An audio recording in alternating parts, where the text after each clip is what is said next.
Magandang araw po mga giliw naming tagapakinig. Maririnig natin ang kwento ng isang babae at kung paano niya natagpuan ang panibagong pag-asa sa kanyang buhay. Siya ay si Delilah. Ang taong gipit, sa patalim kumakapit. Ganito ang naging takbo ng buhay ko sa mahabang panahon. Akala ko, wala nang ibang paraan para makaahon ako sa paghihikahos na aking dinaranas, kundi ang kumapit sa patalim. Ngunit, mali pala ako. Gusto mo pala makipaghiwalay, ha? O, hindi sige, maghiwalay na tayo. O, ayan. Dalhin mo yung mga gamit mo na yan. Talaga dadalhin ko yan. Dahil akong bumili ng mga yan eh.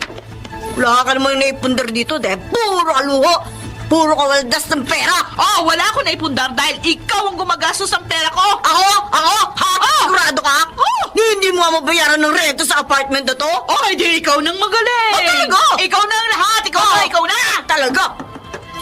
Sino yan? Buksan mo pinto. Bakit ako? Ikaw ang mas malapit eh. Ikaw gumawa. Kumupas.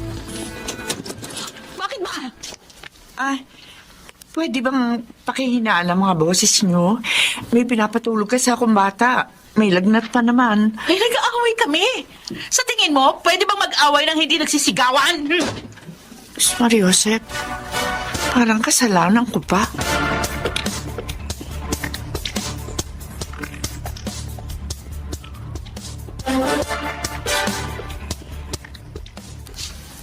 Mukhang mali ang nilipatan nating apartment, Eden. Ay, umalis na kagabi yung karelasyon niyan, Tomboy. Kaya mukhang tahimik na ngayon. May nakita na naman akong bagong kotseng pumarado dyan kanina eh. Ha? Matandang lalaking bumaba. Tumuloy dyan. Ay, naku. Baka ganyan ang trabaho niya. Anong ganyan? Ganyan. Alam mo na yun. Maghanap kaya tayo ng ibang matitirahan. Ano ka ba, Victor? Ang tagal nating hinanap to. Huwag na lamang tayo makialam sa kanila. Buhay naman nila yun. Kung anong gusto niyang gawin sa buhay niya, bahala siya.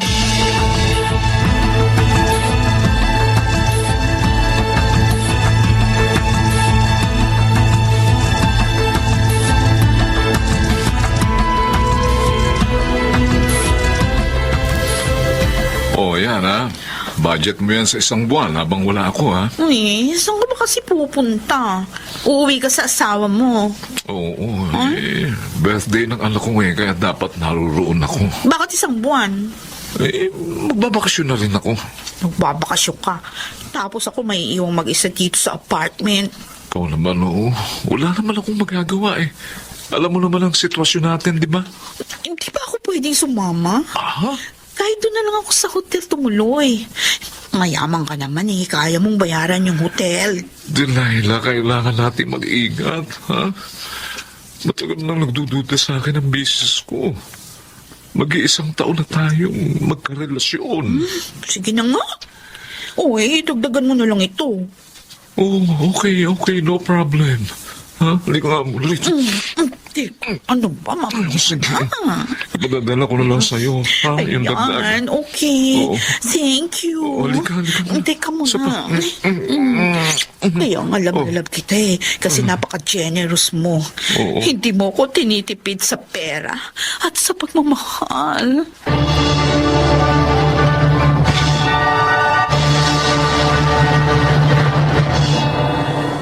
Alam ko, binigyan ka ng pera ng matandang yan eh. Akin na sabi. Ay, hindi nga siya nagbigay eh. Ba't bang kulit mo? Ay, aray ko. Akala mo ba pwede ka magsinungaling sa akin, ha? Ha? Ay, Ibibigay mo, sasakaling kita, ha? mabrado leg ko.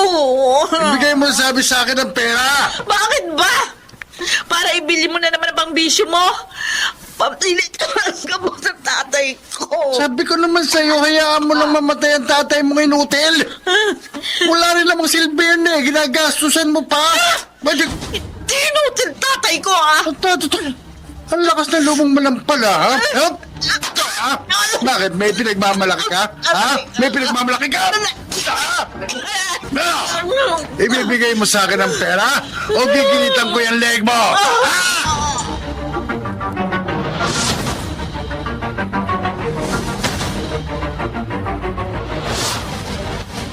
Hello, Chang. Pasensya ka na. Konti lang yung naipadala ko ngayon. Uy, kasya naman yan para sa therapy ni tatay ng ilang araw, di ba? Oo, magpapadala na lang uli ako kapag nakarakit ako, ha? Oo, sige, Chang. Oo, salamat ho. Miss, excuse me. Bakit? Sa'yo ba itong mga basurang to?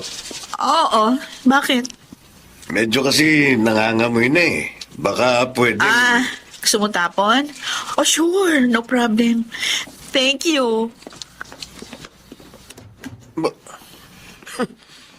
Ako pa talaga ang inutusang magtapon. Pambihira.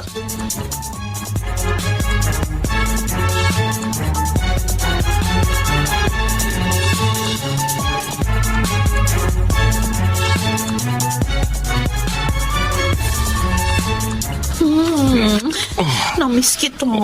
Namiss din kita, Delilah. Sabi mo isang buwan. Bakit? Pero matagal kang hindi bumisita dito. Isang buwan na. Hindi mo rin sinasagot yung mga tawag ko. Oo nga pala, no? Humigit ng isang buwan, ano? Sorry. Sumama kasi ang asawa ko rito. Kauwi lang nung isang araw. Ah, ganun ba? Oo nga eh. Sorry. Teka, anong ginawa mo habang wala ako? O, di nintay kang bumalik. Hindi, yung iba. Hindi sasama nga sana ako sa mga kaibigan ko na isang linggo eh. Oh, bakit hindi? Kaya lang, wala naman akong pang-ambag. Kaya hindi na ako sumama. Niyaya nga nila ako sa susunod na linggo. Oh. Pero doon kami pupuntahan. Kaso sabi ko, nagtitipid ako. Uy, ano ka ba? Sumama ka. Sandali. Kalandi talaga. Ito, ayan. Ayan. Oo. Sumama ka sa kanila. Mag-enjoy ka, ha? Sayang. Bakit? Mas mag-enjoy sana ako kung kasama ka. Naku alam mo naman, may trabaho ko ha?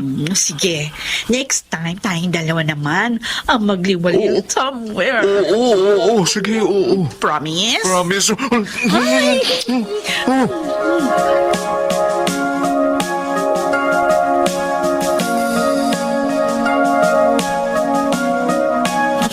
Uuwi ako sa bahay. Total, malaki-laki itong binigay sa akin ni Mario. Para makita ko man lang ang tatay. Oh, tumatawag ang Chang. Si Chang. Ay, hello, Chang! Oh, ano? Ano sabi niyo? Patay na si tatay? Ay, hindi pwede, Chang! Pauwi ako dyan ngayon eh! Hindi siya pwede mamatay! Hindi pwede mamatay ang tatay ko!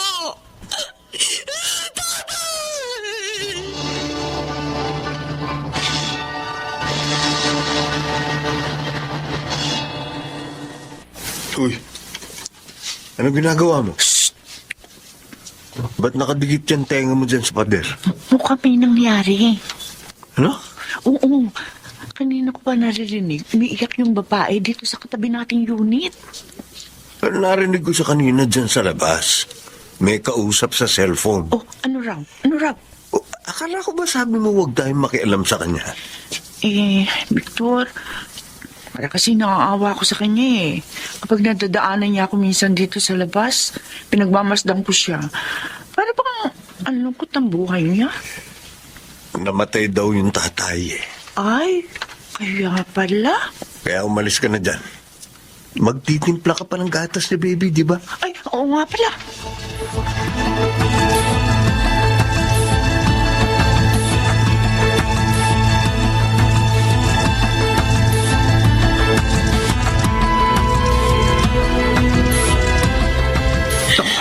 Oh, Delilah.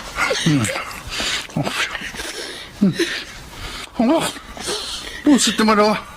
Kabarangana ka naman eh. Bakit ka ba iyak na iyak? Tumigil ka! Nakakainit ka eh. Sabi ko tumigil ka. Sige, patayin mo na lang ako! Ano? Total, palagi mo naman ako sinasaktan. Patayin mo na lang ako, Brando! Patayin mo na lang ako! Baliw! Baliw ka na! Pagawin mo pa akong kriminal? O talaga namang kriminal ka eh! Makaalis na ka! maubos ang pasensya ko sa'yo. Mapatay talaga kita!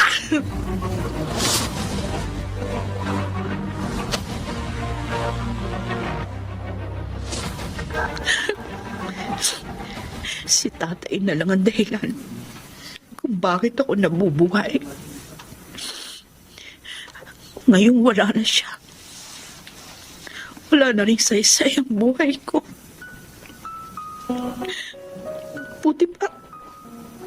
Buti pa mamatay na rin ako. Ang kumot. Nasaan na yung kumot ko? Itatali ko dito sa bintana.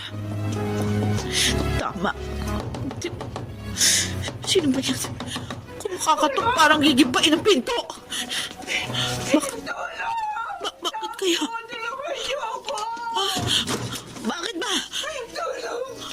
Tulungan mo ako. Iwan ako kinukumbulsyon. Tumawag ka ng tricycle o kahit na ng sasakyan. Bilisan mo. Sige. Bilisan mo.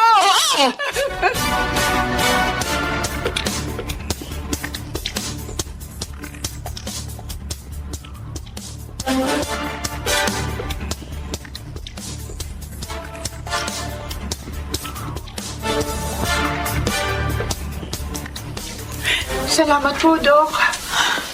Walang anuman po. Oh, ano, kumusta? Kumusta ng anak mo? Okay na. O, unang anak mo ba yan? Oo. First time kong makakita ng batang kinukumbulsyon. Kaya nataranta agad ako eh. Buti pinagbuksan mo agad ako ng pinto. Ay, teka. Ano ba yan dala mo? Kumot? Oo. Sorry ha, pati ikaw nataranta. Kung hindi siya kumatok kanina, wala na ako ngayon. Kumain ka na ba? Ah, Eh, tulog pa naman yung anak ko. O, obserbahan pa raw. Tara, kain muna tayo.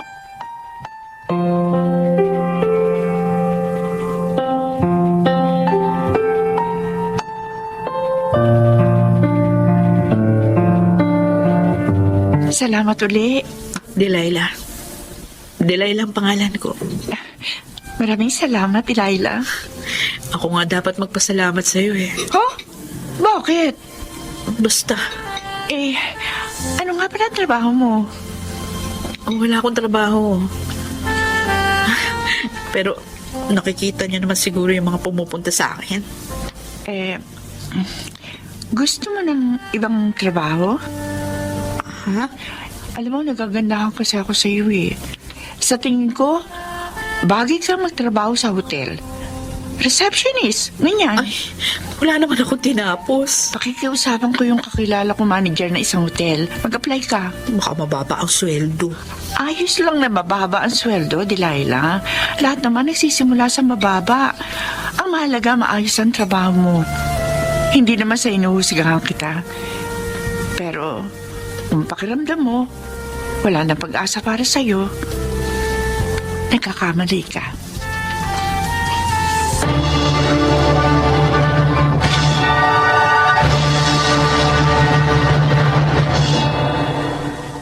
Kapag naaalala ko ang pangyayaring yun, natatawa ako.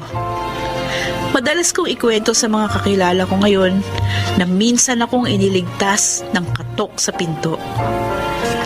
Natanggap ako sa hotel na inirekomenda ni Eden. At ngayon, mas maayos na ang aking buhay. Sa mga may pinagdaraan ng pagsubok, wag niyong iisiping hindi na kayo makakawala dyan. Ako po si Delilah. At ito, ang aking buhay. Hindi man natin makontrol ang mga dumarating sa ating pagsubok. Palagi tayong binibigyan ng pagpipilian. Ang manatili sa pagkakalugmok o ang bumangon at hanapin ang pag-asa sa ating buhay. Mga nagsiganap, Susan Robles, Chiquit del Carmen Amor, Jun Ligaspi, Lionel Benamin at Rosana Villegas sa papel na Delilah. Naglapat ng angkop na tunog Jerry Mutian, sa musika Buboy Salonga, superbisyong teknikal nila Eric Lucero at Bong Villar. Creative Consultant Phil Cruz.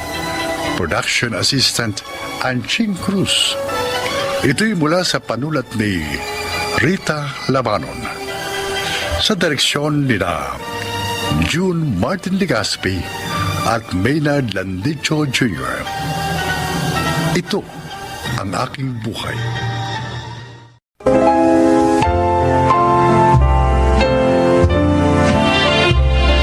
Kung mayroon mang suliranin na nais malampasan ng tao sa mundo, ito ay ang kahirapan. Sino ba naman ang may nais na laging iniisip kung saan kukunin ang pagkaing isusubo sa bibig?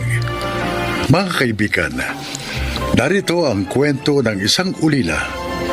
Siya ay si Luna.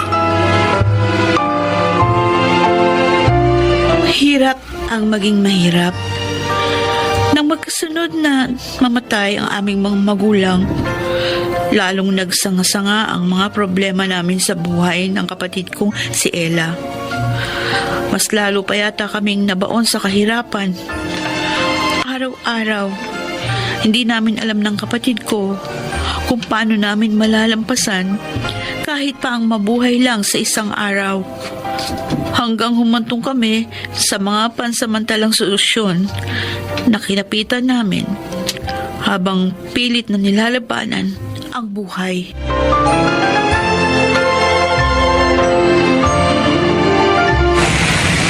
Ganito lang ang gagawin nyo. Kapag may humintong bus, sumabay kayo sa mga pasaherong sasakay.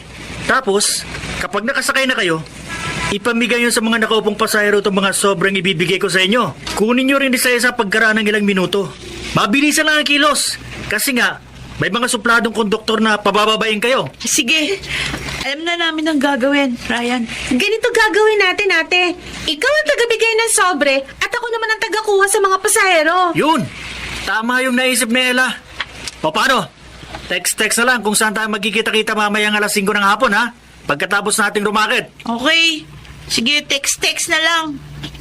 O sige na, mag-iwa-iwala na tayo. Kita-kits na lang mamaya, Ryan! Ay, teka, siya nga pala. Huwag niyong kalilimutan. Magsuot ka ng face mask at face shield, ha? Requirement niyo sa pagsakay sa bus.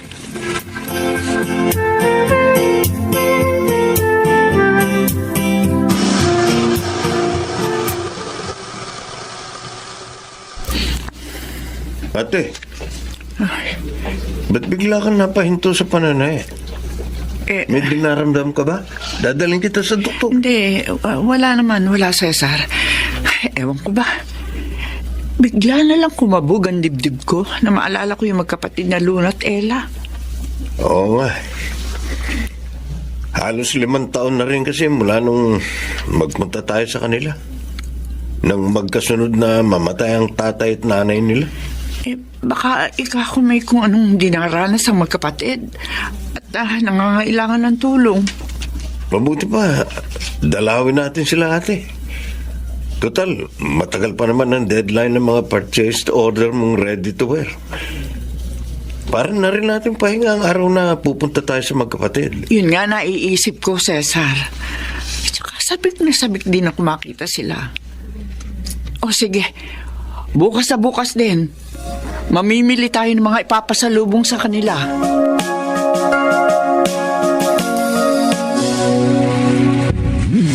Akalain mo, ate, ang daming naglagay ng mga perang papel sa mga sobrang ibinigay natin sa mga pasahero ng bus. Aba, okay pa lang ganitong racket, ha? Alam mo, Ella, di pa rin tayo dapat masanay sa ganyang gawain. Huh? Panluloko yung ginagawa natin. Hindi naman tayo nag-aaral pero sinasabi natin sa mga pasahero na yun ay para sa ating pag-aaral. Yung hinihingi natin na limos sa kanila. Siguro, una at huling sama na natin ito kay Ryan. Ano ka ba, ate? Karirin na natin to. Hindi na tayo magugutom sa discarding to. Ang karirin natin kung paano tayo makakaiwas araw-araw sa panlalait ni Mang Frank. Ayan na, Nakita ko paparating. Naku. Haharang na naman niya sa dadaanan natin. Ay! Magkapatid ang musabok! Ate, anong gagawin natin? Basta pag sinabi ko sa itakbo, tumakbo ka na, ha? Oo, ate. Kung ganun, takbo na, Ella! Takbo! Mga patay gutom na to! Nilampasan lang ako! Mga bastos! Huwag niyo akong busitin dahil isang araw! Ipabubuldoser ko ang barong-barong niyo! Tingnan ko lang kung may magagawa kayo! Mga perwisyo sa mundo!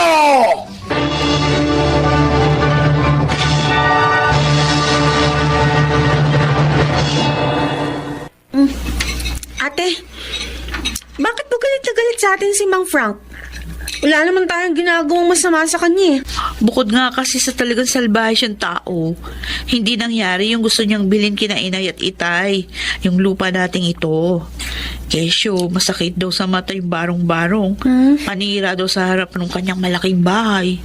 Kaya ba, piniperwisyo niya tayo? Gusto niya umalis tayo rito? Ganon? Oo. Para mapilitan tayong ibenta sa kanya ang lupang ito na naiwan ni na Inay at Itay. Siguro siya yung nambabato sa bubong natin sa kalagitnaan ng pagtulog natin sa ating gabi. Minsan pa nga sa madaling araw. Malamang. Dahil ganyan din yung kwento ni Inay nung nabubuhay pa sila ni Itay. Nagigising na lang daw sila sa mga balibag ng mga bato sa bubungan. Napakasalbahe nga pala ni Mang Frank. Pero baka nga matagal pa tayong magtiis sa mga pamimerwisyo niya dahil sabi ang mga taong salbahe raw, mahaba ang buhay.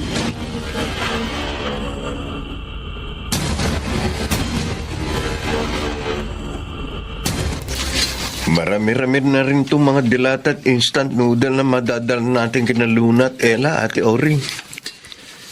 Uy, yung isang sakong bigas na nabili ko, primerang klase ng bigas yun. Kaya nga, isakay mo na lahat yan sa delivery pickup natin.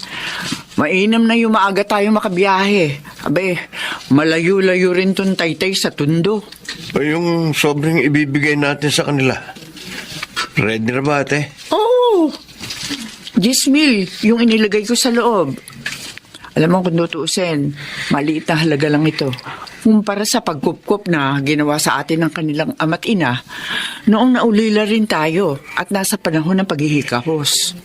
Naaalala ko pa rin ang lahat ng yun, ate.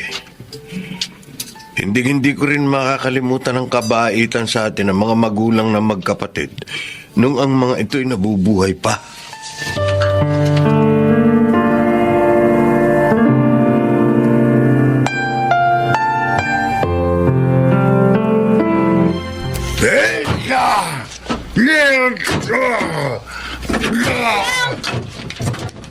Ano ba problema?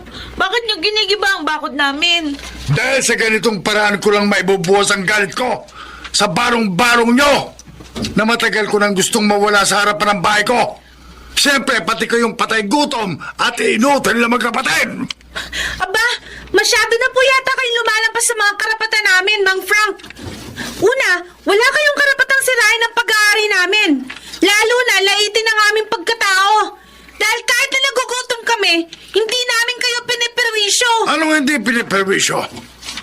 Alam nyo bang hindi ako makapamuhay ng maayos kapag nakikita ko kayong labas-masok dyan sa barong-barong ninyo? Araw-araw naaalibad-baran ako sa mga pagmumukha ninyo. Kung nagagalit kayo ng walang dahilan, problema nyo na po yun. At kung galit man kayo sa inyong sarili, huwag nyo na kaming inamay. Wala naman kaming kinalaman sa galit nyo na inaalagaan dyan sa dibdib nyo. Masyado kayong madakdak. Basta gigibayin ko itong bakod nyo sa ayaw nyo sa gusto. Eto! Mang Frank! Tama po! Ibigay nyo na po yung ginagawa nyo, Mang Frank!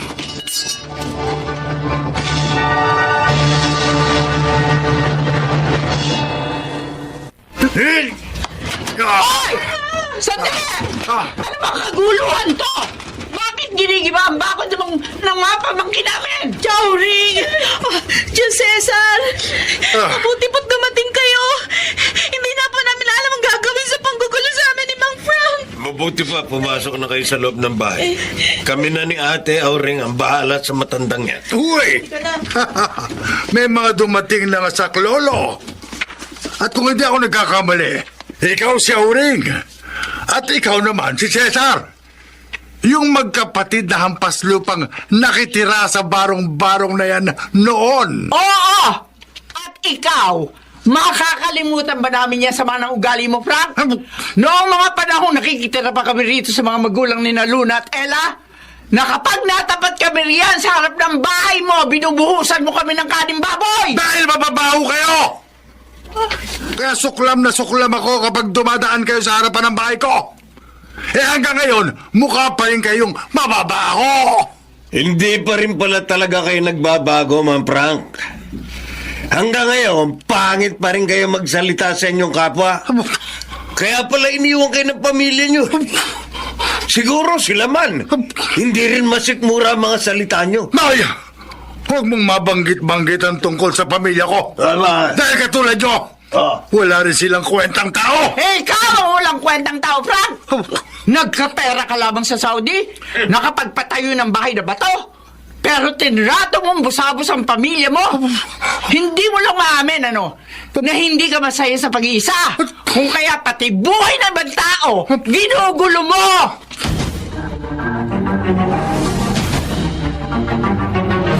Ay, salamat. Mabuti po't dumating kayo, Chauri. Kahit po kasi isumbong namin sa barangay si Mang Frank, hindi rin nila kayang awatin sa pagwawala. Ay, naku. Kalimutan na nga natin niya si Frank. Kaya kami nagawi rito, para ihatid sa inyo mga dilatang ito. Saka yung isang sakong bigas. Wow! Oh, tsaka ito. Kunin niyo magkapatid ang sobrang ito. Ay, Para sa inyo talaga yan. Ang dami naman po nito, Chowring. Tapos may pera pa po. Maliit na bagay lang yan. Kung ikukumpara sa ginawang pagkupkup sa amin ng mga magulang nyo nung sila'y nabubuhay pa. Oh, tama. Saka bukod sa mga yan, may isa pa kaming sorpresa sa inyo ni ate. Di ba ate? ano pong sorpresa yon? Kahit kasi may pandemya, abay lumalakas pa rin yung purchase orders namin ng mga ready to wear. Lalo na yung sa mga pambata. Naisip ko, turuan kayo magkapatid na manahin ng mga shorts at sando para magkaroon kayo ng permanenteng pagkukunan ng isabubuhay. Opo. Kaya po namin matutong manahi. Opo. Gusto po namin. O sige, pansamantala, yung lumang makina ko muna ang gagamitin niyo sa pag-aaral sa pananahe, ha? At kapag sanay na kayo, yung electric sewing machine ang gagamitin niyo. At kapag natuto na kayo ng gusto, abay kayo na ang gagawa ng mga purchase orders para sa mga pambatang shorts at sando. Chauri, maraming salamat po. Huwalog po kayo ng langit sa amin.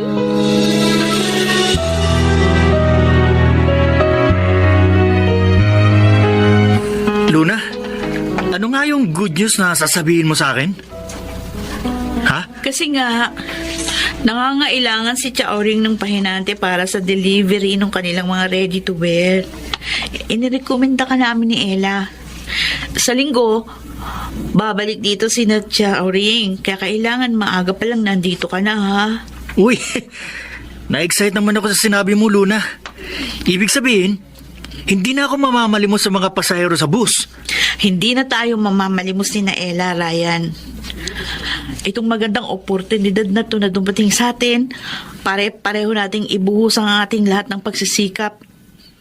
Ito na yung pag-asa nating hinihintay at hinihiling sa ating mga dasal.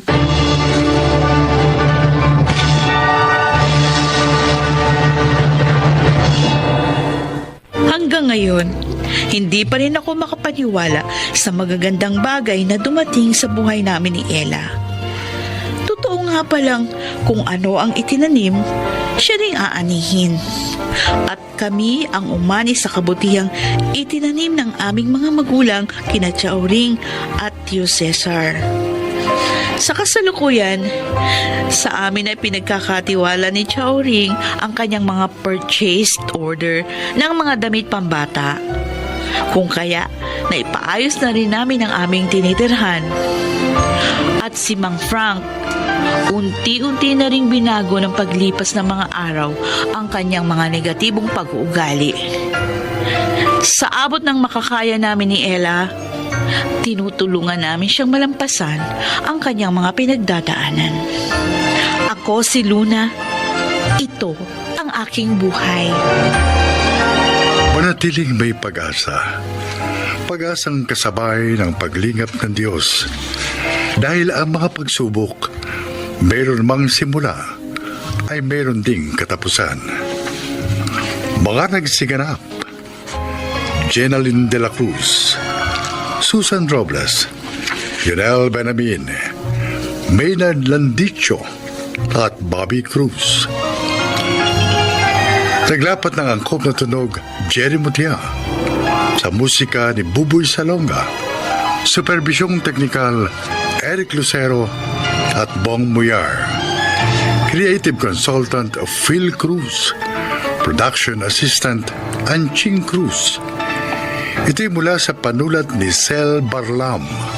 Sa direksyon, Salvador M. Reales. Ito ang aking buhay.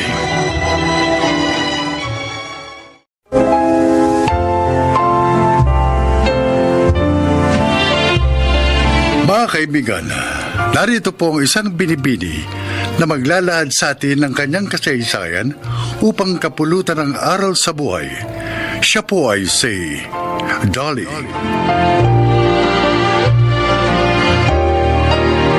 Isa po akong nurse. 3 taon na ako nagtatrabaho sa isang ospital nung kunin ako ni Briggs para maging private nurse ng mami niyang may sakit.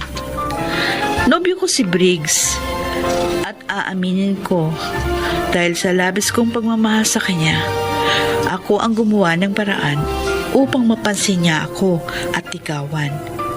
Kaya naman ang kunin niya ako upang alagaan si Mami Pilar ay labis kong ikinatuwa. Pakinggan po ninyo ang aking kwento.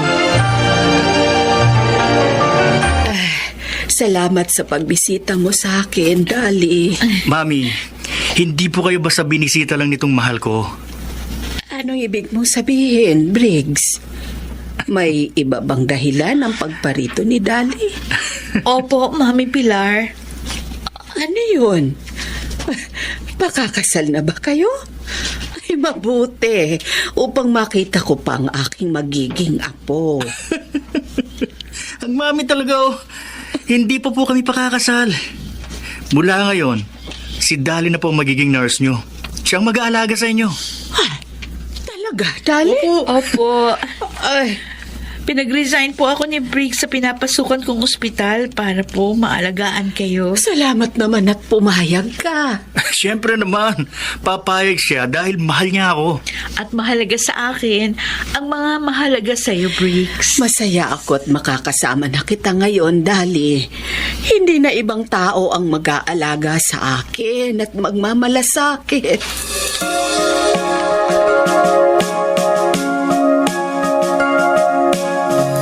Wow, talagang piyesta tayo ngayon, paring Briggs. Man, Ang dami nating iinumin at pulutan. sabi ko naman sa iyo, Dave, di ba? Babawi ako.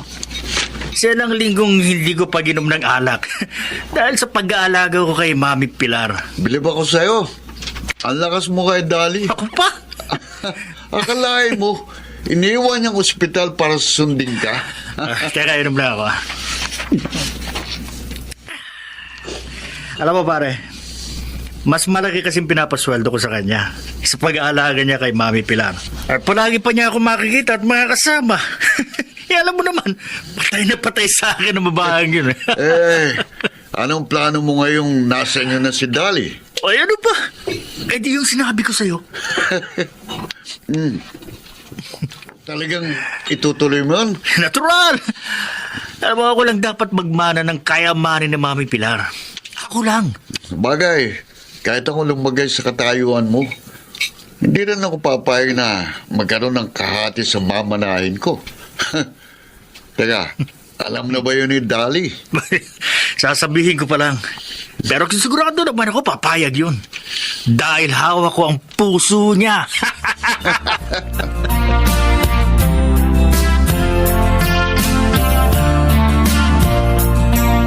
kumusta naman ang trabaho mo sa mami ni Briggs, anak? Ayos naman po, Nay. Mabait si Mami Pilar. Tsaka hindi mahirap pasunurin sa mga instruction.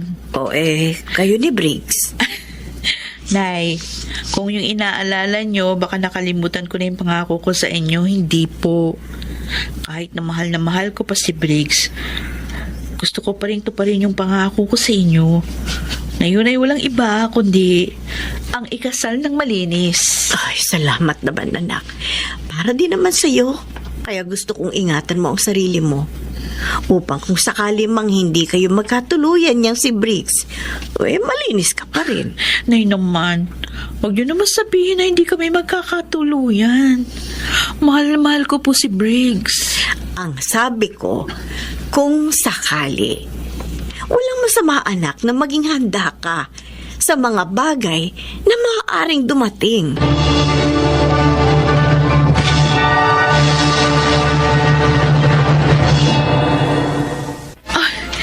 Ang gandang kwintas nito, Briggs. Mahal ito, no? Nagustuhan mo? Okay lang. Basta para sa'yo. Salamat. At higit pa dyan, Dali. Higit pa dyan ang ibibigay ko sa'yo kapag nakasal na tayo. Ibig mong sabihin, balak mo nang magpakasal tayo? Oo naman. Pagkatapos na maisagawa natin ang binabalak ko. Ha? Anong binabalak mo? Alam mo kasi, gusto ni Mami Pilar na yung 50% ng kanyang yaman ibigay sa charity. Ha? Sinabi niya sa akin yun, kaya nalaman ko. At yun ang ayoko mangyari. O anong gagawin mo?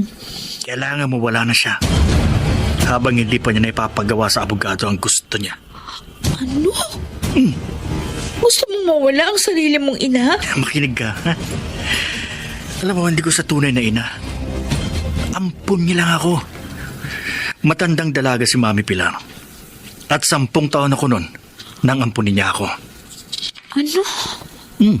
Kaya okay lang sa akin. Kahit mawala pa siya. Briggs! Madali lang naman ang gagawin natin, di ba? Ha?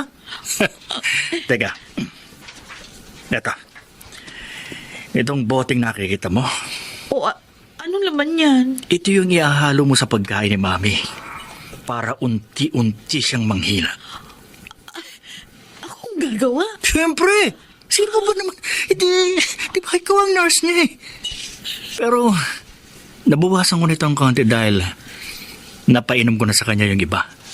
Kaya nga, medyo mahina na siya ngayon. Dali, tulungan mo na ako. Para din naman sa atin to eh. Kapag nakuha ko ng lahat ng yaman ni Mami, mabibigyan kita ng ingranding kasal at isang maginhawang buhay. Hindi naman ako naghahangad ng ingranding kasal. Kahit simpleng buhay at kasal lang, okay na yun sa akin. Basta kasama lang kita. At isa pa, masama yung gusto mong gawin. Kasalanan yun. Ayoko naman ng ganong buhay lang, Dali. Ang gusto ko, marangyang buhay ang maibigay ko sa'yo. Pati na sa mga magiging mga anak natin. Kaya sige na, pumayag ka na, ha? Pero, Yun ay kung talagang mahal mo ako.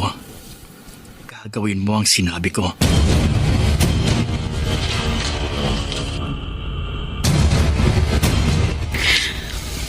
Napakasama niya.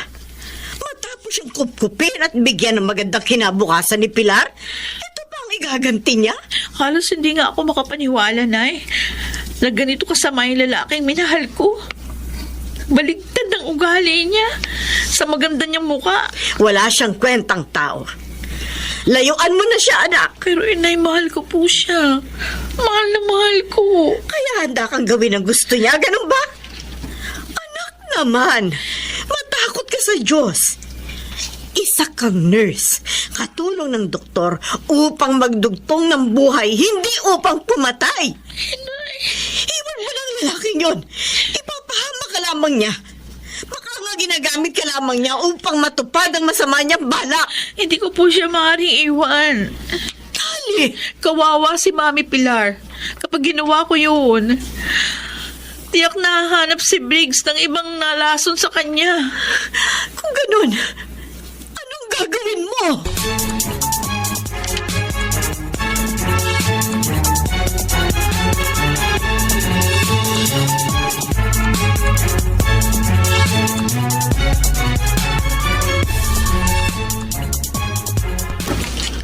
Ayon sa pagsusuri, lason nga ang laman ng boteng ito, Dali. Oh, Diyos ko.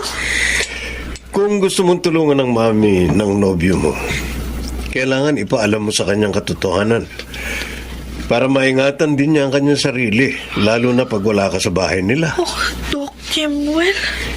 Kailangan sabihin mo rin ito sa kinauukulan. Pero dapat malaman ito ng kinikilalang mami ni Briggs. Oh, napakasakit, Doc. Bakit ganito pang lalaking una kong minahal? Siguro, hindi talaga siya para sa iyo. Magpasalamat ka na rin na habang maaga, nalaman mo ang tunay niyang ugali at makapagliligtas ka pa ng isang nilikhang wala namang kasalanan.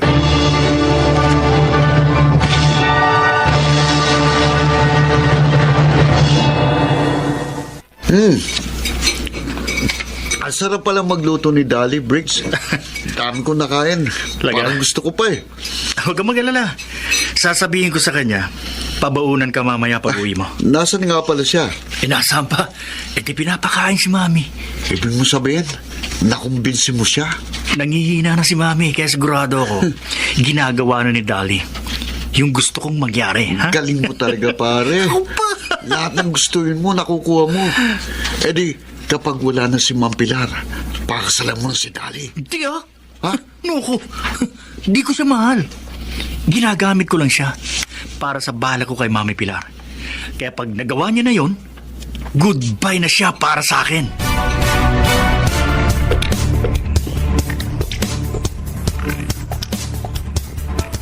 Bakit ganon, Dali?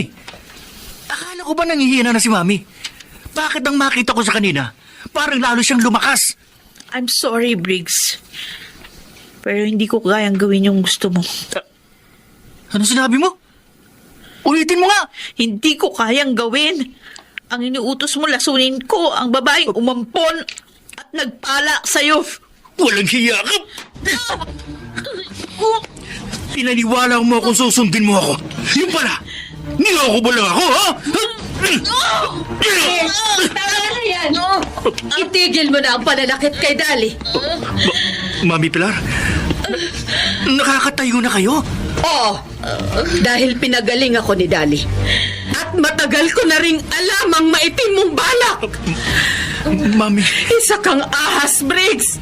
Matapos kitang kupkupin, pagpabalakan mo pa akong patayin. magpapaliwanag po ako. Sige na, Mamang Polis. Hulihin niyo na ang lalaking ito. Sir, hindi. Huwag po. Ayoko. Hindi ako sasama sa inyo. Ayoko!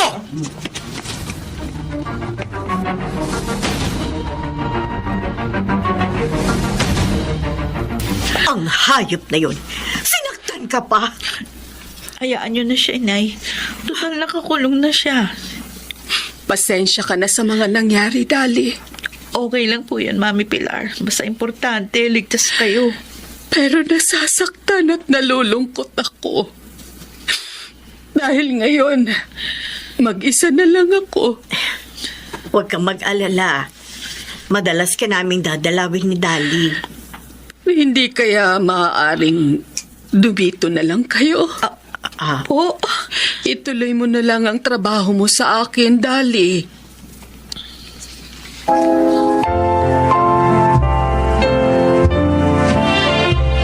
Akala ko, makakasama na uli kita sa ospital. Hindi pa rin pala. gusto kasi ni Mami Pilar na magtrabaho pa rin ako sa kanya. Sa bagay, okay yun. Mag-isa na siya at matanda na. Talagang kailangan na niya ng tapat na makakasama. At ikaw yun, Dali. Kaya lang, baka hindi mo makalimutan dito si Briggs. Wala na siya sa puso ko, Doc Jimwell. Mula pa nang malaman ko yung maitim niyang balak kay Mami Pilar, nagbago na yung damdamin ko para sa kanya. Lalo pang nawala ang pagmamahal na yun nung marinig ko yung usap-usapan nila nung kaibigan niya si Dave. Salamat naman. Ngayon, may chance na ako. Ha?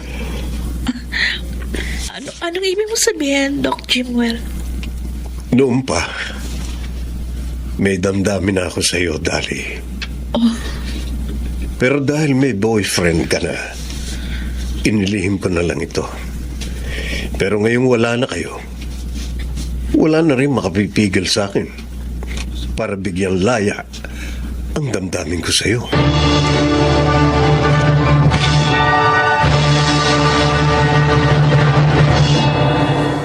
Naging mabilis ang paglimot ko kay Briggs. Hindi lang dahil sa masama niyang ginawa, kundi dahil na rin kay Jimwell. Tunay ngang ang makagagamot sa isang pusong sugatan ay isang pusong nagmamahal. Ako si Dali. Ito ang aking buhay. Narinig po ninyo isang kasaysayan at naway kinapulutan nyo ng aral sa buhay.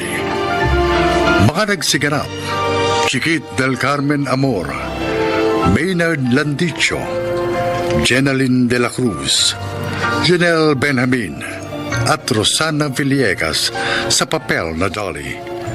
Naglapat ng angkop na tunog Jerry Mutia, sa musika ni Buboy Salonga, supervisyong teknikal Bong Muyar at Eric Lucero, creative consultant Phil Cruz, production assistant Anching Cruz.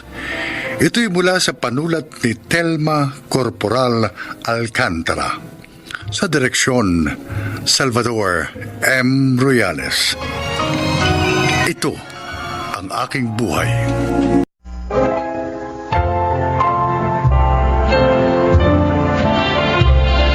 Magandang araw po mga giliw namin tagapakinig. Maririnig natin ang paglalakad ng isang individual na matagal na nagkubli sa maskarang punong-puno ng kasinungalingan. Siya si Errol.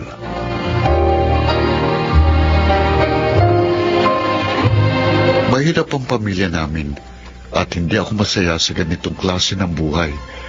Mula nang bata pa ako, palagi kong tinatanong ang mga magulang ko, pati ang sarili ko, kung bakit ipinanganak ako sa pamilyang isang kahig isang tuka.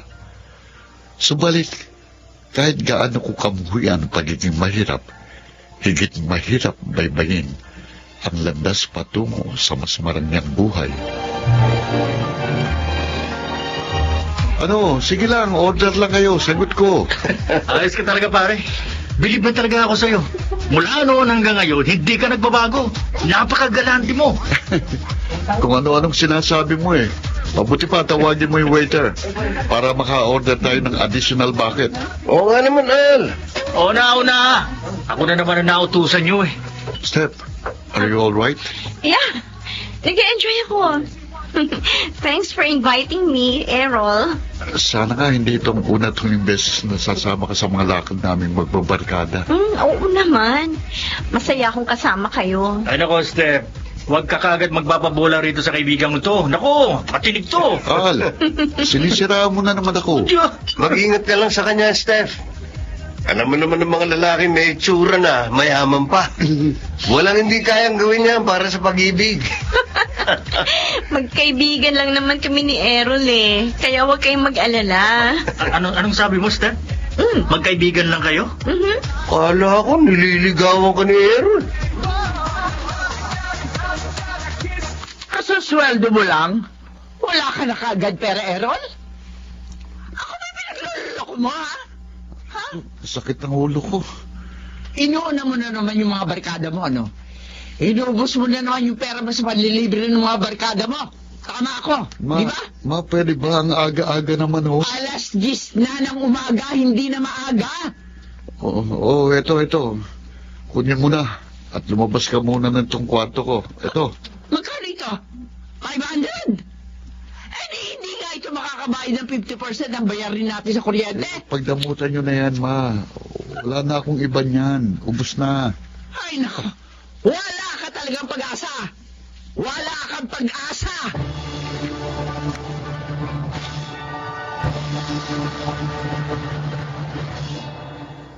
Errol, mag-out of town kami sa susunod na buwan. O ano, sasama ka ba? Sama ka na, Aaron. Sama mo uli yung nililigawan mong dalaga. Nililigawan mo pa ba yun hanggang ngayon? O nawalan na siya ng interes sa'yo?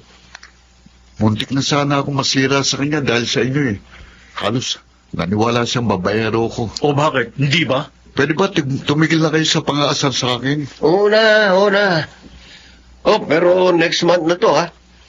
Kailangan natin mag-book na flight, kaya dapat mas maaga kayong mag-ready ng pera. Ilang araw ba tayo? 3 days lang, pre. Sige, kahit ilibre ko na kayo ng meals nyo for 3 days. Ha? Totoo ba yan? Oo. Ay ako, hindi namin tatanggihan yan. Sino bang ayaw ng libre?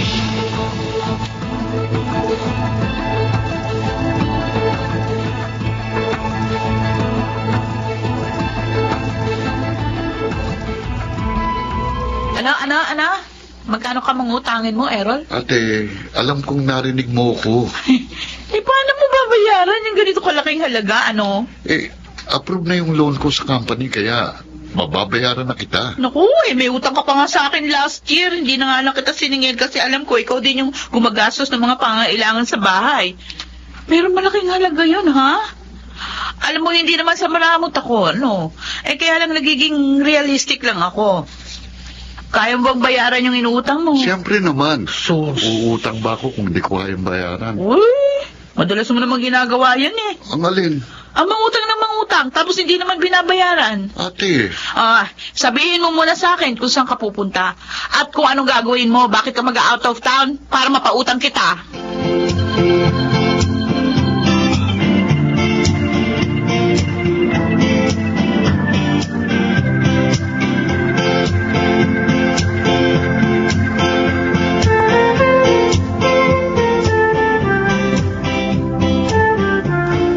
Nay, bakit naririto kayo? Bakit?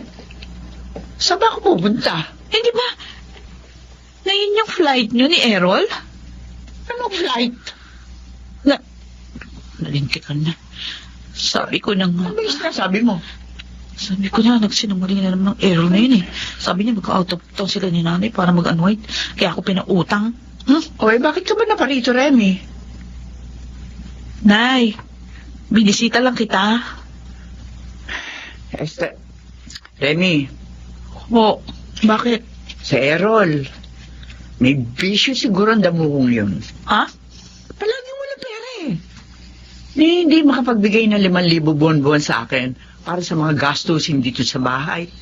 Kaya kahit sumasakit ang mga tuhod ko, nagsisika pa rin ako maglako ng mga pagkain para may pandustos kami. Hayaan nyo, Nay.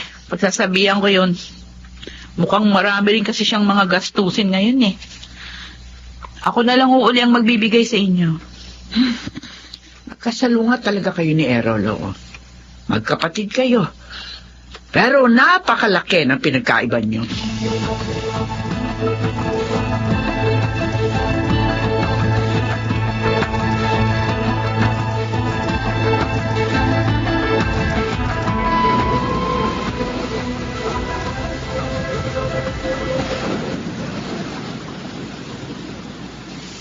Salamat sa meal, Errol. don't mention it, Esther. Ay, siya nga pala. Hindi ka pa nagkukwento sa akin. Nang alin? Ano ba ang trabaho ng mga parents mo? Si Dad, patay na, matagal na eh. Si Ma'am naman, may minamanage na business namin. Ah, talaga? Anong business niya? Ha? Baka kilala siya ni Mama. Sa food industry. Oh, you mean? May sarili kayong resto? Oo. Wow! O bakit hindi tayo doon kumain minsan? Ha? Kasi nagsasawa na ako sa mga pagkain sa amin eh, kaya mas gusto ko sa iba na lang kumain. Sa bagay. Since pareho tayong busog, tara, sundan natin si Naal sa Kabady. Andun sila naglalakad-lakad. Sure. Sige.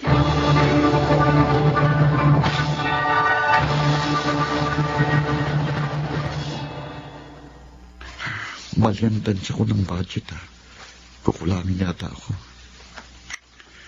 Konti na lang itong nasa wallet ko. May isang araw pa kami rito sa resort. Carol! Sasama ka ba sa amin? May zip line down, malapit dito. Pasensya na kayo. Mukhang iba yatang timpla ng tiyan ko ngayon eh. Mahirap na. Kayo na lang. Naku, sayang naman, pare. Oo nga, kaya lang hindi naman ako komportable na sumama sa inyo sa ganito kalagayan ko. Mamaya niyan, bigla akong dumumi habang nasa etaas ng zipline. Nakakahiya. Oo nga naman. O sige, isasama na rin namin sa Steph at yung mga kaibigan niya, ha? No, sige, enjoy kayo ha. Okay. Ay, salamat. Nakalusot. Ay, nakauwi rin. Akala ko hindi na ako makakauwi. Buti naman, dumating ka na. Nay, O, ayan. ano ba ito?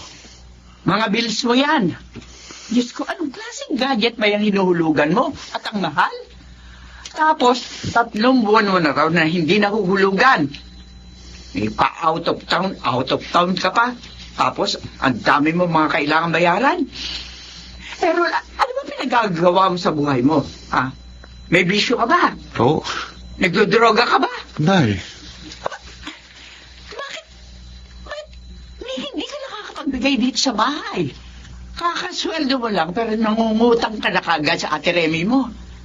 Saan ba naman napupunta yung kakarampot mong sweldo, ha, Errol? Nay, huwag mo na itong problemahin. Ako nang bahala sa mga ito. Sagutin mo muna ako. Kung sasabihin ko sa inyo, may magagawa ba kayo? Ano? Kahit sabihin ko sa inyo, wala na kayong magagawa, Nay, dahil mahirap tayo. Pobre tayo. Isang kahig, isang tuka. At para makahanap ako ng mga kaibigan, para maging ina ko sa mga kaibigan ko, kailangan ko magpanggap bilang ibang tao para lamang matanggap nila ako. Kasi kung sasabihin ko sa kanilang totoo na pobre tayo, tiyak na hindi nila ako ituturing na kaibigan. Anong Kaya sinabi? kahit mabaon ako sa utang, gagawin ko. Kaysa naman ipaalam sa mga tao sa paligid ko na galing ako sa pamilyang wala man lang posisyon sa lipunan. Pagpapanggap na lang ako, kaysa naman aminin ko na anak ako ng mag-asawang wala man lang narating sa buhay. Ano mong na-atim na sabihin niya na Nay, kahit galito ang pamilya natin, kahit mahirap tayo, tiniyak namin na yumaong mong ama na mapalaki kayo sa pamamagitan ng tapat na pamamaraan. Nagsikap kami para maitaguyod kayo. At kahit kailan, hindi kami nahiya ipagsigawan sa buong mundo na hindi kami mayaman. Dahil ang mahalaga, wala kaming inaapakan tao. Hindi kami nagnanakaw. Hindi namin kayo pinakakain mula sa masama. Ngayon sabihin mo, sino ang mas nakakahiya? Kami ng tatay mo na matapat? O ikaw na mapagpanggap? Anong sabi niyo, Nay? Ilang araw nang hindi kumakain si Errol ng maayos? Ay, ikaw na nga ang kumausap yan, Remy. Pagod na ako sa kapatid mong yan. Ewan ko ba? Kasapian yata yun ang kakaibang espiritu. O sige, Nay. Akong kakausap. Errol. Hoy. Ba't ka ba nagmumukmok? hayaan mo lang ako. Ano ko? Nag-aalala sa'yo si nanay. Gusto ko lang maglaho. Wala akong mukhang ihaharap kay nanay. Pati sa mga kaibigan ko. Kahit magkulong ka pa dito maghapon at magdamag, hindi ka maglalaho. Ang dapat mong gawin, ha? Humingi ka ng tawad kay nanay. At simula ngayon, magpakatotoo ka na. Wala namang masama sa pagiging mahirap. Hindi magbabago ang buhay sa pamamagitan ng pagpapanggap. Magsikap ka at magpakatotoo. Yun ang pinakamabuti mong gawin. Hindi ko alam kung paano magsisimula ate. Sige na, bumangon ka dyan. Maligo ka at magtrabaho.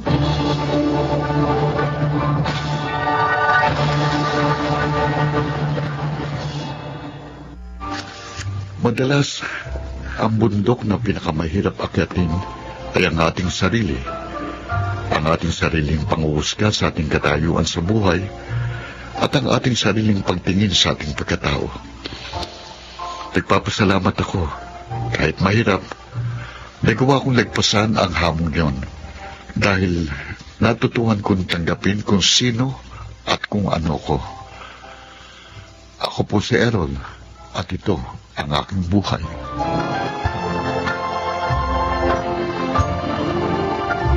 Hindi ang pagtingin ng ibang tao sa atin ang mahalaga, kundi kung ano ang pagtingin natin sa ating sarili.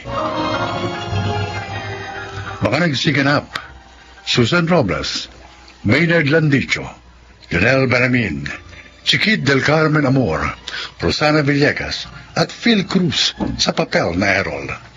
Naglapat ng angkop na tunog Jerry Mutia. Sa musika, Buboy Salonga. Supervisyong teknikal, Eric Lucero at Bong Bugar. Creative consultant, Phil Cruz. Production assistant, Anching Cruz. Ito'y mula sa panulat ni Rita Labaron. Sa direksyon, June Martin Legaspi at Maynard Landicho Jr. Ito ang aking buhay.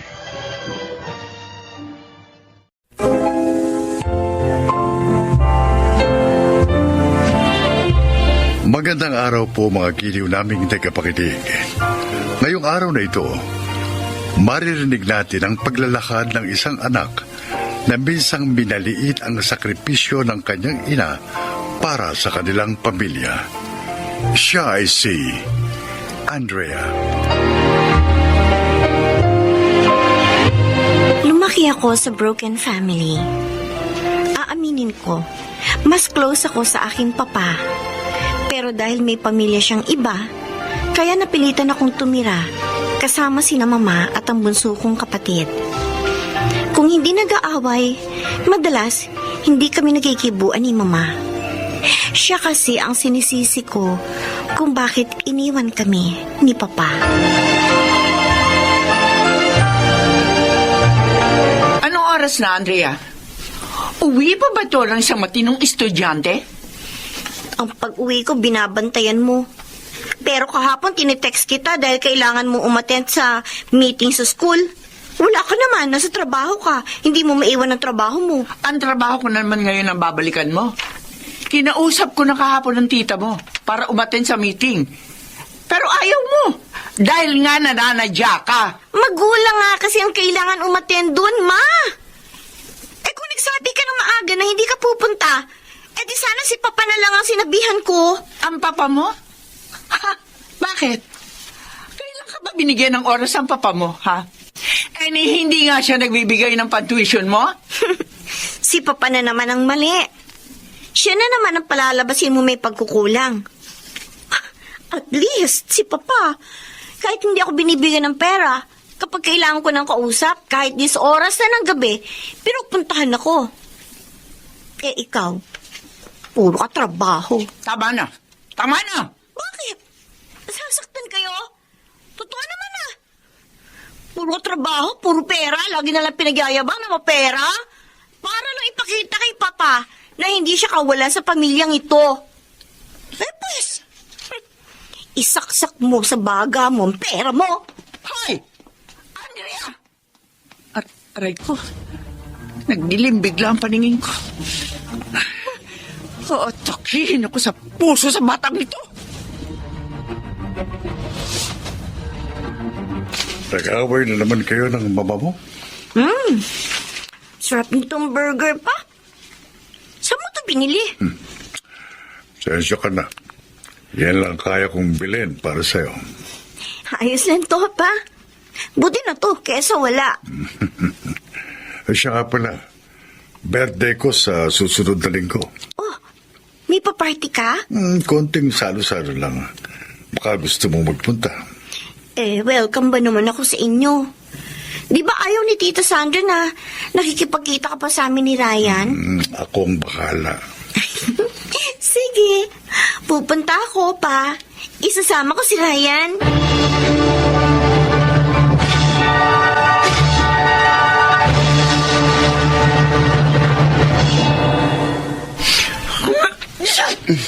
Ma, Kanina ka pa bahing ng bahing ah. Kakasipon ka yata. Baka sobrang pagod na yan. Huwag mo ko lalahanin. Ang ate Andrea mo. Maaga pong umalis. Oh, bigyan mo sa kanya ito, ha? Allowance niya yan. Ma, kapag pwede ka naman magpahinga, magpahinga ka. Naabuso mo lang masyadong katawan mo. Oo. Kung magtrabaho ka, parang wala ng umaga. Ayos naman kami ni ate. Hindi naman kami nagkukulang. Ayokong makaranas kayo ng hirap. Ang gusto ko kahit mag-isa lang ako naghahanap buhay, anak, na ibibigay ko sa inyo lahat ang pangangailangan nyo. Pero hindi pa rin niya na-appreciate ni ate.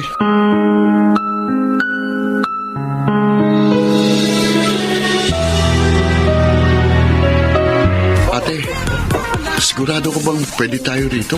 Si Papa ang nag-invite sa atin. Ano ka ba? Alam mo na bang ayaw sa atin ni Tita Sandra, di ba? O hindi naman siyang pinuntahan natin eh. Kundi si Papa. Bumili ka pa ng regalo para kay Papa. Ayun siya oh. Pa! Andrea!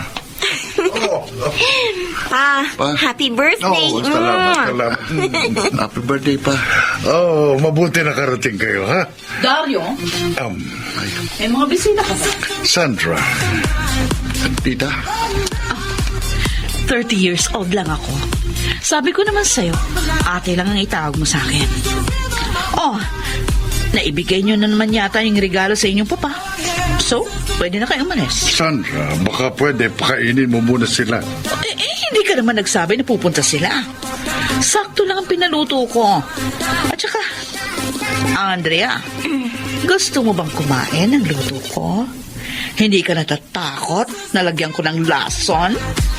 Ano? Sandra, ate, sabi ko naman sa'yo hindi na tayo dapat nagpunta dito. kayong dalawa, sumunod kayo sa akin. Pa, Iatid ko na kayo. Bibigyan ko na lamang kayo ng pera. Kumain na lamang kayo sa labas.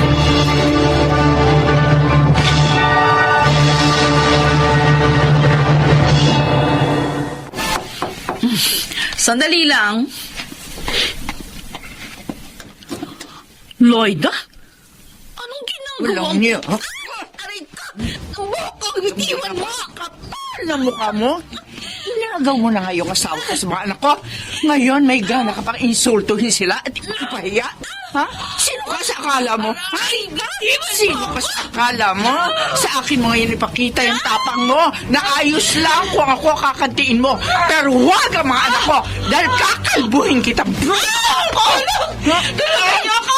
Sandra! Tulungan mo ako! Disiplina! Tama na! Tama! Ano tama na? Tama na! Dahil sa oras sa insultuhin niya ula mga anak ko, sasakali ko yan at baka hindi mo na maabot ang buhayan. Ang kapal ng mukha mo. Ito ang sasabihin ko sa iyo, ha? Wala kang pwedeng ipagmalaki dahil kahit bali-balik na rin ang mundo, kabit ka pa rin!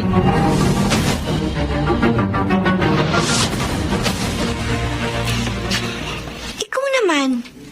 Bakit naman nagkwento ka pa kay Mama tungkol sa nangyari sa birthday ni Papa? bakit hindi? Kapag si Mama sinasagot-sagot mo, pero hindi ka nakaimik kay Tita Sandra. Nagpigil lang ako kasi may mga tao nakakahiya. Eh si Papa mapapahiya. Ate, bakit ka ba ganyan? Masyado kang protective kay Papa. At hindi mo naman na-appreciate si Mama. Paano mo naman ma-appreciate ang ina na laging wala, ha? Sa lahat ng okasyon, sa lahat ng events sa school, palagi siyang may representative. Eh dahil nagtatrabaho siya eh. Wala naman siyang aasahan maliban sa sarili niya. Ang kaya lang ibigay ni Papa sa atin pambili sa fast food. Wala naman siyang support ang binibigay para sa mga pangangailangan natin. Huwag mong pinagtatanggol lagi si Mama. Huwag mo siyang laging hinihusgahan, ate. At huwag mo siyang laging sinasagot-sagot ng pabalang. Hindi mo alam kung anong hirap ang dinanas ni Mama mula nang ipagbuntis niya tayo. At kahit kailan, hindi natin masusuklian ang mga sakripisyo niya para sa atin.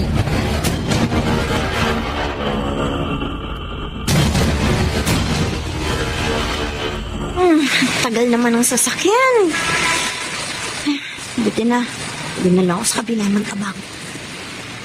Ay, teka. Parang si Papa yun ah. Pababa ng taxi.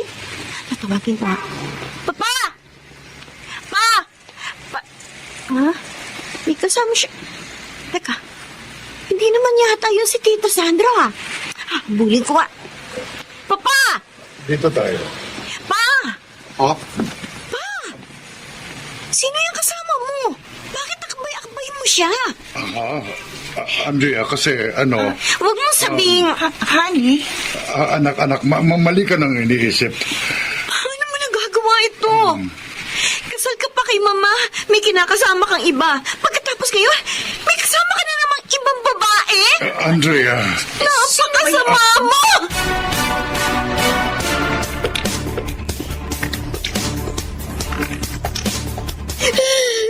Sige, iiyak mo yan. Ilabas mo lahat ng sama ng loob mo. Pinagtatanggol ko pa siya sa lahat. Tapos totoo pala. Totoo pala. Siya ang sumira ng pamilya namin. Sana hindi na lang ako ipinanganak sa pamilyang ito, Kuya Ted. Sana hindi na lang sila ang mga magulang ko. Huwag kang magsasalita ng ganyan. Ang kailangan mong gawin ngayon, tanggapin na talagang hindi na mabubuo ang pamilya niyo. At matuto ka rin i-appreciate ang mama mo. Ang daming ginagawang mabuti para sa inyo si Auntie. Parehas lang kayo ni Ryan na sinasabi eh. Magpinsan kami. Pero Andrea, ibaba mo rin ng konti ang pride mo. Hindi lang ikaw ang nahihirapan sa sitwasyong ito. Tandaan mo yan.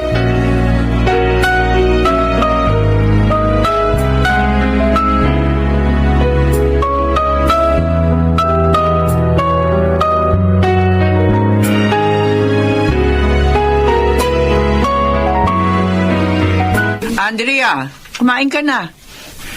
Nilagang baka niluto ko. Paborito mo yan, di ba? Ayokong kumain. Ayaw mong kumain? O, di wag. Huwag kang kumain hanggang bukas at sa mga susunod na araw. Patayin mo yan sarili mo sa frustration mo dyan sa ama mo. Paano mo nalaman ang tungkol kay Papa? Wala man ako lagi sa tabi niyo. Dahil nga sa aking trabaho. Pero lahat ng nangyayari at pinagdaraanan niyo, alam ko. Kahit hindi niyo sabihin, alam ko kung may nararamdaman kayo, kung may sakit kayo, kung masama ang loob niyo. Alam kong lahat yon. Dahil ina niyo ko, magkakarugtong ang mga pusod natin. Bakit hindi nyo alam na kailangan namin ng presensya ninyo at hindi yung pera nyo? Dahil alam ko, hindi kayo kayang buhayin ng presensya ko lang.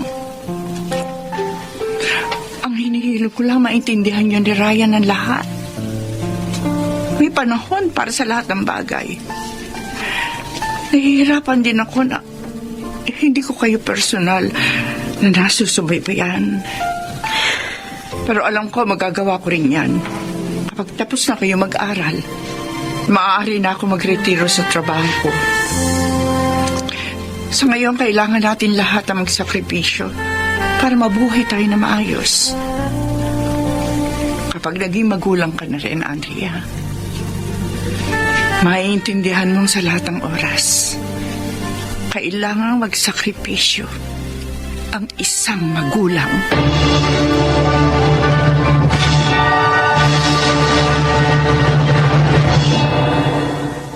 Hindi pa rin naman kami super close ni Mama ngayon. Pero mas nauunawaan ko na siya. Tama naman siya. Kung pipiliin niya makasama kami palagi, hindi niya maibibigay sa amin ang magandang kinabukasang nais niya para sa amin. Sa mga anak na ang mga ina ay career woman, sana ay wag tayong maging self-centered. Unawain natin sila. Dahil kahit wala sila palagi sa tabi natin, tiyak, tayo naman ang dahilan ng kanilang pagsisikap. Ako si Andrea, at ito ang aking buhay. Madalas, Ang nakikita lang natin ay ang mga pangangailangan natin. Pero ang kwento ni Andrea ay isang patunay na minsan kailangan din nating bigyang pansin ang mga sakripisyo ng ating mga magulang. Mga nagsiganap: Susan Robles, Bobby Cruz, Rosana Villegas, Junel Benjamin, at Chiquit del Carmen Amor sa papel na Andrea.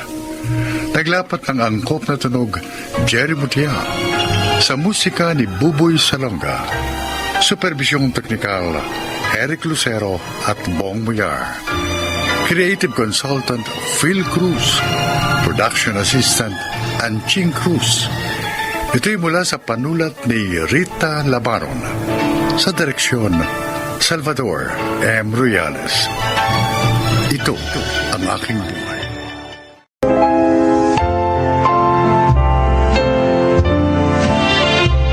Mga kaibigan, pakinggan po natin ngayon ang isa pang natatanging kasaysayan na ilalahad sa atin ni Minerva.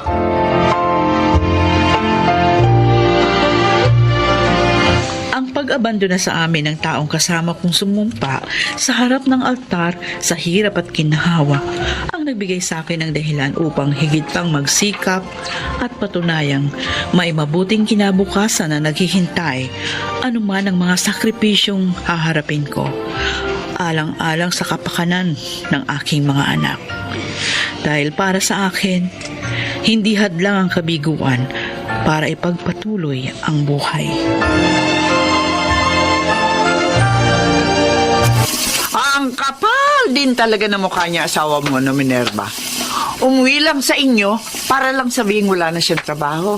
Kaya wala na kayong dapat pang asahan sa kanya. Akala ko kasi niya, nagpapasasa kaming mag-iina sa maliit na halagang halos limusin pa namin sa kanya. Alam mo kung ako sa'yo, guguluhin ko sila ng kirida niya. Gawin mong impyerno ang buhay nila. Aling Siling, sa halip na sayangin ko yung oras ko sa kanila, maghahanap na lang ako ng mga paraan kung paano kami mabubuhay ng mga anak ko. Naiinis lang kasi ako sa ginawa ng asawa mo eh. Dinagdagan pa niya yung mga batang lumalaki na walang amang nakikita. Ang mahalaga ho sa akin ngayon, buo pa rin kami ng mga anak ko. Ipadadama ko sa kanila na walang mababago sa kanilang buhay sa ginawang pagtalikod sa amin ng kanilang ama. Pero ako, sinusumpa ko yung asawa mo na sana danasin niya lahat ng hirap kasama ng kirida niya. Akala ba nila magkakaroon sila ng katahimikan ng isip sa pagsasama nila ng immoral?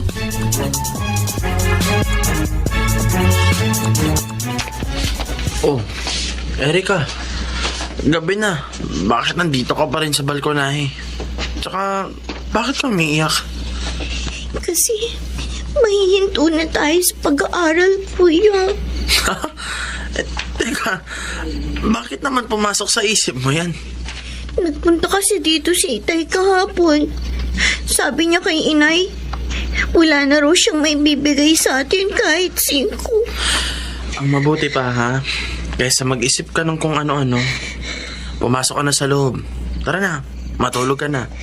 Ayoko mahinto sa pag-aaral, kuya. Basta ayoko. Ganito na lang. Ano man ang nangyayari sa pagitan ni na Inay at Itay, huwag mo nang problemahin. Basta ako, ipinangangako ko sa'yo, hindi ka matitigil sa pag-aaral. Kahit hanggang college pa, makakatapos ka. Okay? Bakit kasi iniwan tayo ni Itay? Hindi na ba tayo mahalaga sa kanya? Ano bang naging kasalanan natin sa kanya? Kuya. Kahit ako, hindi ko rin alam ang dahilan, Erika. Pero tulad ni Inay, kailangan nating maging matatag. Kailangan nating maging malakas para sa isa't isa sa susunod pang mga araw.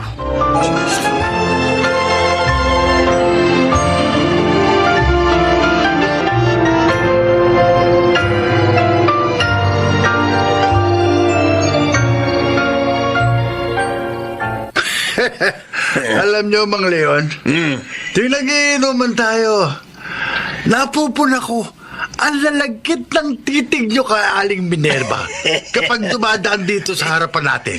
May asim pa kasi yung loka kahit nagkaanak na ng dalawa.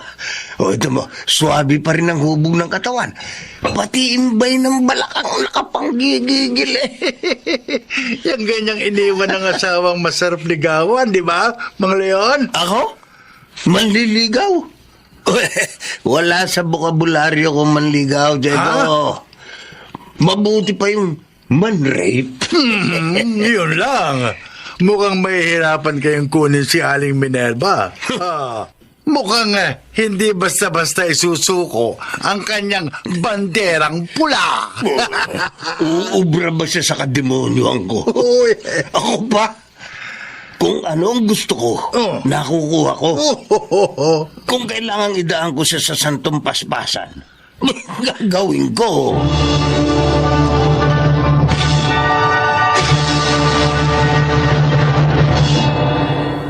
Hoy, Minerva, kumusta? Naubos ba lahat yung ginawa mo mga itlog na maalat? Ay naku, kinulang pa nga ho, Aling Siling. Meron kasing isang mabait at mayaman na customer. Pinakyaw lahat yung tinda ko. Kasi daw ay masarap dahil naglalangis nga yung pula ng itlog. Ayan tuloy, walang nabiling iba kong mga suki. Abay, dapat pala dagdagan mo pa ang paggawa. Hayaan mo ha. Itong susunod na paggawa mo, tutulungan kita. Hoy, maraming salamat ho, Aling Siling. Naunahan nyo lang ako pero talaga ho hihingin ko ang inyong tulong. Abay, alam mo, may alam akong bilihan ng mga itlog ng itik. Oh? Siguradong bago at malalaki yung mga tinda nilang itlog. Kaya tsak na magaganda rin ang mapoproduce mong itlog na maalat. Talaga? Oo! Ay, totoo. Alam nyo, sakto naghahanap talaga ako ng magandang klase ng itlog ng itik na mabibili. At ako malaking tulong ho na meron pala kayong alam na mabibilhan natin. Ay siya. Total, maaga ka naman nakaubos ng paninda. Halika! Puntahan natin yung tindahang sinasabi ko sa iyo. Mag-tricycle na lamang tayo para mas mabilis tayo makarating doon.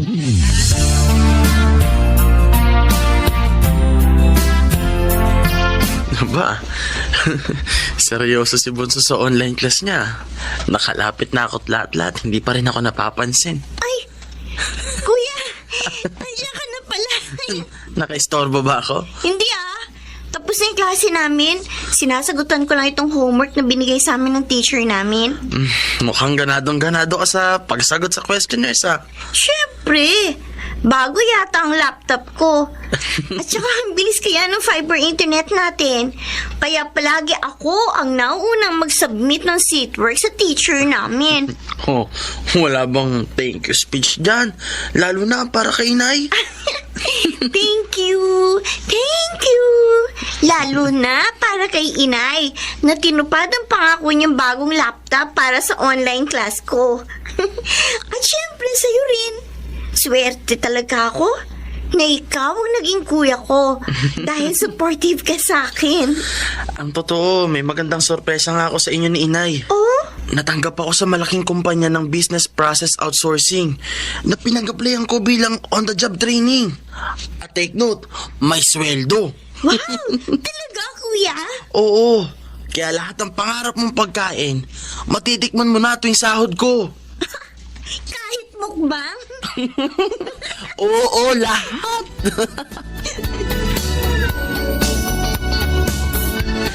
Minerva. Ay, Mang Leon, kayo pala. Ginagabi ka yata. Marami ho kasi kong inasikaso sa tindahan. Sige ho, nagmamadali ako Hinihintay na ako ng mga anak ko sa bahay. Sandali. Ako man kanina pa kita hinihintay na dumaan dito sa dilim. Sabik na ako sa iyo. Hindi ko na mapapalampas ang gabing ito na hindi kita Bitiwan niyo ko! Bitiwan niyo ko! Pagsasawaan mo na kita bago kita bitiwan. Ano ba? Alam ko gusto mo rin ito Ayaw mo akong bitiwan, ha? Tigil mo yan! Lalo ka malilintikan sa akin. Kayong malilintikan sa akin! Tama na!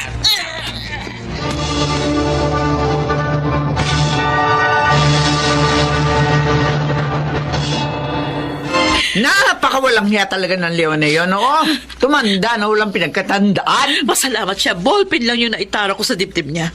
Pero kung may dala akong matalas kagabi, siguradong wak-wak ang kanyang dibdib. Akala yata niya. Simpleng pambabastos lang yung kaso niya. Kaya sandali lamang siya makukulong. Attempted rape ang kaso niya. Kaya magbibilang siya ng taon sa kulungan. Ganun ba kaliit ang tingin niya sa akin, Aling Siling? Dahil ba sa iniwan ako ng asawa ko? Pwede na akong bastos-bastusin. Pwede niya na akong pag-isipan ng masama. Puro kademonyohan na nga kasi alaman ng utak ni Leon. Kung bakit naman kasi hindi patamaan ng kidlat? Para maging mabilis na ang pagkawala niya rito sa mundo. Isa pang Buiset. napakasakit sa akin, ha? Ang panghuhusga nila sa mga anak ko na mahihinto sa pag-aaral, magiging rebeldeng mga bata, maliligaw ng landas. Ganun ba talaga ang tao, Aling Siling?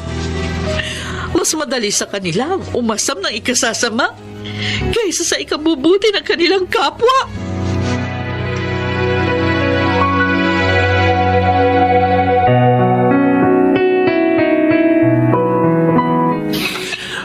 Totoo po, Nay. Tayo po ang gusto makabili ng may-ari ng bahay na nasa kanto ng palengke. Oo, anak. May-ari rin ng tindahang inuupahan ninyo sa ibaba yun, di ba? Oo, kasi nga, sa Amerika na rin maninirahan yung mag-asamang doktor na may-ari ng bahay. Naayos na nilang lahat yung mga papeles nila sa pagtira doon. Ang nakakatuwa pa, kung hindi daw natin kayang bayaran ng biglaan kahit na 2 bigay, wala daw problema yun sa kanila. Ang bait nila. Siguro po kasi matatag na po ang mga profesyon nila. Mas hangad nilang makatutulong sa kapwa. Para sa akin, sadyang mapagmalasakit silang mga tao, anak. Taglay nila ang mga katangian ng isang mabuting tao.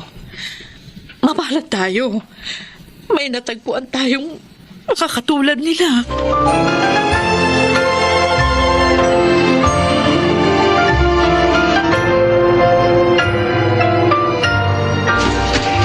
Kahit papaano, ay mapapanatag na rin ako sa inyo mag-iina sa bagong bahay na lilipatan nyo.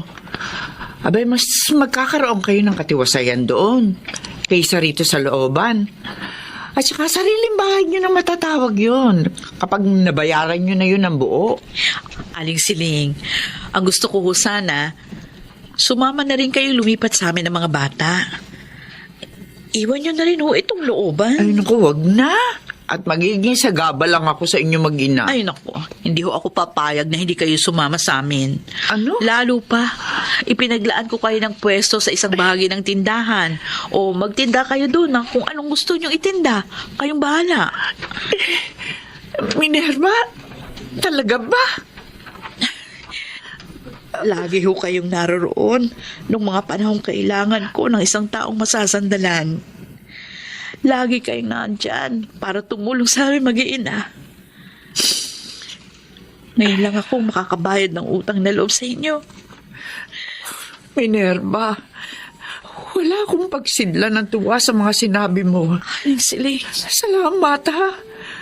Maraming salamat. kasama kayo sa mga pangarap naming mag-anak.